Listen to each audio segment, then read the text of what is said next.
کپڑے والا کپڑے کو پھاڑتا ہے، بعض اوقات آخر میں دھاگا اٹکا رہ جاتا ہے، اس دھاگے کے ٹوٹنے میں ایک لمحہ لگتا ہے، ہمیں دنیا کی زندگی بھی بس اتنی باقی ہے، اتنی باقی ہے۔ ہاں یہ بہت چھوٹی زندگی ہے بھائی، اور موت خاتمہ نہیں کہ فلاں صاحب مر گئے ختم، نہ نہ نہ نہ نہ، موت انتقال دنیا سے آخرت، عارضی زندگی سے ہمیشہ کی زندگی کی طرف۔ موت کا کیا مطلب؟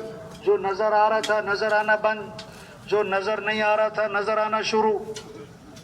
ہاں موت کے بعد دو چیزیں، یا جنت یا جہنم، یا جنت یا جہنم، تیسری کوئی جگہ نہیں۔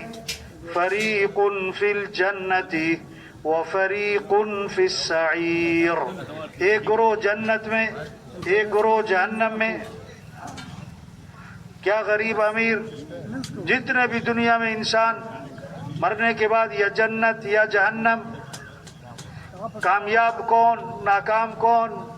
ساری دنیا کے انسان کامیابی چاہتے ہیں، ساری دنیا کے انسان ناکامی سے بچنا چاہتے ہیں۔ یہ ساری محنت، دکان دفتر کاروبار ڈگری عہدہ، یہ کس لیے؟ میں کامیاب ہو جاؤں، میرا بیٹا کامیاب ہو جائے۔ کامیابی کس کا نام، ناکامی کس کا نام؟ ہم نہ فیصلہ کریں، نہ ہم کر سکتے ہیں۔ اللہ نے فرمایا فَمَنْ زُحْزِحَ عَنِ النَّارِ وَأُدْخِلَ الْجَنَّةَ فَقَدْ فَازَ، جو جہنم سے بچا لیا گیا اور جنت میں داخل کر دیا گیا، یہ کامیاب ہو گیا۔ سائیکل پر تھا یا جہاز پر، چھوٹے مکان میں تھا بڑے مکان، مزدور تھا وزیر تھا صدر تھا سردار تھا، مر کے جنت کامیاب، مر کے جہنم ناکام۔ جنت کیا ہے؟ اللہ کا مہمان خانہ ہے۔ جنت کیا ہے؟ اللہ کا مہمان خانہ ہے۔ اور جہنم اللہ کا قید خانہ ہے۔ جہنم اللہ کا قید خانہ ہے۔ اگر جنت ہے وہ اللہ فرماتے ہیں میں نے وہ کچھ تیار کیا جو کسی آنکھ نے دیکھا نہیں، کسی کان نے سنا نہیں، اور کسی کے دل و دماغ پر اس کا تصور بھی نہیں آ سکتا ہے۔ صحابی نے عرض کیا حضور جنت میں انگور ہوگا؟ فرمایا ہاں ہوگا۔ حضور جنت کا انگور، اس کا خوشہ کتنا بڑا ہوگا؟ آپ نے فرمایا کوا اڑے سیدھا، نہ دائیں جائے نہ بائیں، ایک ہفتہ 2 ہفتے 1 مہینے تک کوا اڑتا اڑتا جہاں تک پہنچے گا، اتنا بڑا جنت میں انگور کا خوشہ ہوگا۔ اللہ سب کو نصیب فرمائے۔ اور خدا نہ خواستہ جہنم، خدا نہ خواستہ جہنم، اللہ سب کی حفاظت فرمائے۔ سب سے چھوٹا عذاب آگ کے جوتے پہنائے جائیں گے، آگ کے جوتے پہنائے جائیں گے، اور اس سے دماغ ایسے کھولے گا جسے ہنڈیا میں پانی ابلتا ہے کھولتا ہے، اور وہ یہ سمجھ رہا ہوگا کہ جہنم کا سب سے سخت عذاب مجھے دیا جا رہا ہے، حالانکہ وہ سب سے ہلکا عذاب ہوگا۔ انبیاء علیہ السلام دنیا میں تشریف لائے، اللہ نے بھیجا کس لیے؟ کہ انسان جہنم سے بچے یا انسان جنت میں چلا جائے، انسانوں کو ہدایت مل جائے۔ اب قیامت تک کوئی نبی نہیں، قیامت تک کوئی نبی نہیں، یہ آخری امت ہے، اس کے بعد کوئی امت نہیں۔ آپ صلی اللہ علیہ وسلم آخری نبی ہیں، قیامت تک کوئی نبی نہیں۔ اب انبیاء والا کام، انبیاء والی محنت اللہ نے اس امت کو دی ہمیں۔ آج مسلمان بھول گیا، دکاندار ساری زندگی دکان پہ لگا رہا ہے، زمیندار ساری زندگی زمینوں پہ لگا رہا ہے، کارخانے والا ساری زندگی اپنے کارخانے پہ لگا رہا ہے، اپنا کام بھول گئے، اپنی حیثیت بھول گئے۔ ہم دکاندار بعد میں، زمیندار بعد میں، ہم پہلے مسلمان، ہماری جان مال اسلام کے لیے، ہم حضرت محمد صلی اللہ علیہ وسلم کے امتی ہیں۔ ہمارا کام کیا ہے، ہماری ذمہ داری کیا ہے، ہماری زندگی کا مقصد کیا ہے، ہمیں اللہ نے دنیا میں کیوں بھیجا، ہم دنیا میں کیوں آئے، پہلا کام کیا ہے، بڑا کام کیا ہے، اہم کام کیا ہے، اونچا کام کیا ہے، ضروری کام کیا ہے۔ اللہ کا دین دنیا میں زندہ ہو، ایک ہے دکان چمکے، ایک ہے اسلام چمکے۔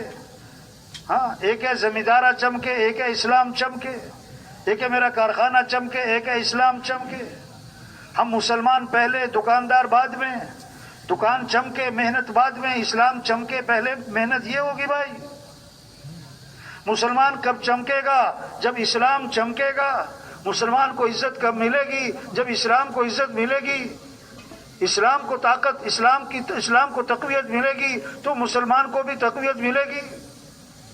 ہاں، یہ پیغام، یہ اجتماع کے نام پر جمع ہونا، ایک محنت، یہ بہانہ، اصل بات کیا ہے؟ ہم اپنی ذمہ داری کو پہچان لیں، اس لیے جمع کیا جا رہا ہے کہ بھائی ڈاکٹر صاحب اور بھائی پروفیسر صاحب اور وکیل صاحب، سردار صاحب، اب سردار بعد میں مسلمان پہلے، اب وکیل بعد میں مسلمان پہلے، اور سردار ہونا بڑی بات نہیں، مسلمان ہونا بڑی بات۔ حضرت محمد صلی اللہ علیہ وسلم کے امتی ہیں، ہمارا پہلا کام، بڑا کام، اہم کام، اونچا کام، ضروری کام، اللہ کا دین زندہ ہو، اللہ کا کلمہ بلند ہو، سارے انسانوں کو ہدایت ملے، سارے انسان جہنم سے بچ جائیں، یہ ہمارا کام ہے۔ تو آج تک ہم سے جو غفلت ہوئی، 30 سال زندگی کے گزر گئے، 40 سال گزر گئے، 50 سال، کہاں صلاحیت لگ گئی؟ مال کمانے پر، ضرورتیں پوری کرنے پر، خواہشات پوری کرنے پر، دکان پر، دفتر پر، کاروبار پر، زمیندارے پر، کارخانوں پر، یہ ظلم ہوا۔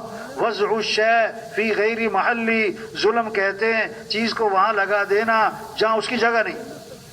اللہ نے صلاحیت دی، اللہ نے استعداد دی، اللہ نے طاقت دی، اللہ نے ہمیں محنت کی نعمت دی، کس لیے؟ ہم یہ محنت کس پر کرتے؟ اللہ کا دین چمک جائے، اللہ کا کلمہ بلند ہو، ہم نے وہ محنت لگا دی مال کمانے پر، ضرورتیں پوری کرنے پر۔ یہ ہم سے ظلم ہوا، اور ظالم کی دعا قبول نہیں ہوتی۔ جب امر بالمعروف چھوڑ دیں گے، نہیں منکر چھوڑ دیں گے، پھر دعائیں مانگیں گے اور دعائیں قبول نہ ہوں گی، سوال کریں گے پورا نہ کیا جائے گا، مدد مانگیں گے ان کی مدد نہ ہوگی، کام چھوڑ دیا۔ ہاں، سبق یاد کروایا جا رہا ہے، اپنا بھولا ہوا سبق۔ جو نماز نہیں پڑھتا مانتا ہے کہ میری غلطی، روزہ نہیں رکھتا مانتا ہے کہ میرا قصور، حج نہیں کیا مانتا ہے کہ میرے سے غلطی ہو رہی۔ ایک مسلمان نماز پڑھتا ہے، روزہ رکھتا ہے، زکوٰۃ دیتا ہے، حج کرتا ہے، اعتکاف بیٹھتا ہے، عمرے کرتا ہے، صدقے کرتا ہے، لیکن اسے یہ کوئی فکر نہیں کہ اسلام چمک جائے، اللہ کا کلمہ بلند ہو جائے، سارے انسانوں کو ہدایت مل جائے، سارے انسان جہنم سے بچ جائیں، مسجدیں آباد ہو جائیں، 100% لوگ نمازی بن جائیں۔ کوئی فکر نہیں، کوئی محنت نہیں، کوئی احساس نہیں، وہ اپنے آپ کو قصوروار بھی نہیں سمجھ رہا ہے۔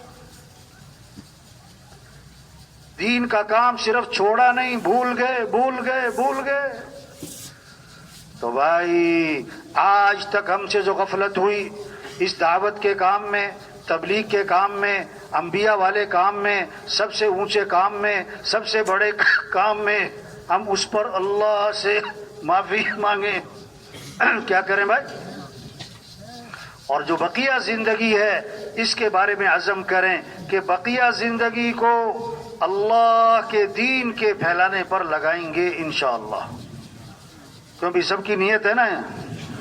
یہ اجتماع اس لیے ہے بھائی کہ ہم اپنی حیثیت کو پہچانیں، اپنی زندگی کے مقصد کو پہچانیں۔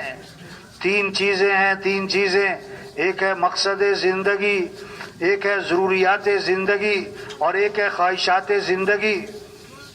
سمجھیں، سمجھائیں۔ آج خلط ملط ہو گیا، گنجل پڑ گئے، کھچڑی سی پک گئی، پتہ نہیں لگ رہا مقصد کیا ہے، ضروریات کیا ہیں، خواہشات کیا ہیں۔ مقصد زندگی اللہ کا دین زندہ ہو۔ مقصد زندگی کسے کہیں؟ جس پر آدمی جان لگائے، صلاحیت لگائے، دل دماغ لگائے، اپنا سب کچھ قربان کرے۔ تو ہمارا مقصد زندگی کیا ہے؟ سب لوگ اللہ کو پہچانیں۔ بچہ پیدا ہوا، سب سے پہلا جملہ کان میں کیا ڈالا؟ بولو بھائی، اللہ اکبر، اللہ اکبر۔ سب سے بڑا کون ہے؟ اللہ۔ سب سے بڑا کون ہے؟ سب سے پہلی آواز ہر گاؤں، ہر بستی، ہر محلہ، صبح ہی صبح، ابھی اندھیرا اور بالکل سناٹا، اور پہلی آواز کیا گونجی؟ اللہ اکبر، اللہ اکبر۔ سب سے بڑا کون ہے؟ اللہ۔ سب سے بڑا کون ہے؟ اللہ۔ یہ بات دل میں اتر جائے، وَلَهُ الْكِبْرِيَاءُ فِي السَّمَاوَاتِ وَالْأَرْضِ، آسمانوں میں زمینوں میں بڑائی کس کی ہے؟ اللہ کی ہے۔ مسائل کو حل کرنے والا اللہ ہے، ضرورتوں کو پورا کرنے والا اللہ ہے۔ سب محتاج اور صمد کون؟ اللہ۔ سب فقیر اور غنی کون؟ یا ایھا